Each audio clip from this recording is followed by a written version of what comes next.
তো এখানে চলছে রওনাকের গিফট আনবক্সিং। সবার প্রথম গিফটটা দিয়ে দিচ্ছে তার আন্টি।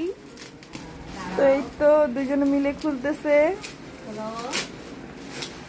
কালকে রওনাক বাবুর বার্থডে, সবাই তাকে উইশ করে দিবেন।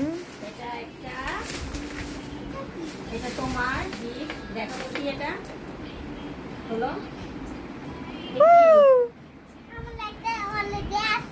আচ্ছা থাক, অলরেডি একটা আছে তো আমি জানি, তোমার তো সবই একটা কি দেখবা আর দেখবা না। সবগুলো খুলো খুলো সবগুলো খুলো। এবার ইয়ে করে দিছি, চালু চালু করে দিছি ক্যামেরা। কত হয়েছে এটা? এটা মানে একটা ওর বাবা রে, আর নাকি ভুল করলাম। সব তোমাকে নতুন নতুন করে দিছি, এগুলো একটা নষ্ট করবে না। দেখছিলাম দেখছো কত সুন্দর সুন্দর জিনিস আছে, তোমার কিছু শিখতে পারবা। আল্লাহ বাবা আমার টাকা নাই তো। এটা খুলো এটা খুলো এটা খুলো। ওয়াও, দেখছো তোমার আন্টি তোমাকে একটা ড্রেস দিয়ে দিয়েছে। এটা ধরো, চেষ্টা করো তো দেখি। ড্রেসটা খুলো ড্রেসটা খুলো ড্রেসটা খুলো, তোমার গায়ে ধরো, সুন্দর করে ধরো। কেমন হয়েছে? সোনালি দাঁড়াও। ও না ও না খুলতে হবে। বাবা কোনটা থেকে কোনটা ধরবে? এটা ধরো, এই জন্য এটা পছন্দ হয়েছে।